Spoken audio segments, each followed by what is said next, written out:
Good day sa inyo mga sir, another day, another camera. So for today's video, mag-unboxing tayo ng push lock. So ito po yung ginagamit natin sa ating mounting ng cellphone sa ating mga motor. So yan po, original po ito na push lock. So available po yan dito po sa Action Cam Matibapa. Dito lang po yan sa Barangay Holy Spirit, Quezon City mga sir, no?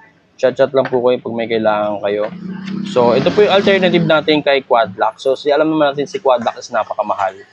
So, ito is affordable pero may quality. So, yan po.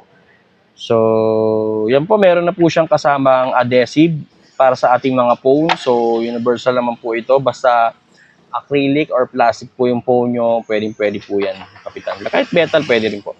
So, meron na siyang, itong mismong push lock natin. So yan, adjustable po siya, may kasama na rin po siyang Allen wrench para ma-adjust natin yung mga key. So ito, naiikot po ito po, naiikot po ito. Tapos meron din tayong dampener na nabibili dito. Available din po yan sa atin mga sir. Tapos meron siyang spacer. So tatlo yung spacer niya, 1, 2, and 3. So available din sa atin yung kanyang dampener. Pakita ko lang. So ayan mga lads, ito po yung dampener niya. So itong gagawin lang po natin dito is isa-sandwich lang po natin dito sa gitna po nito para maiwasan natin yung vibration.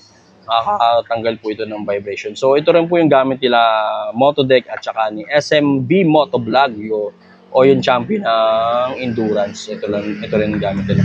So meron din nabibili dito yung push lock ng universal adapter. So yan, mga original po ito.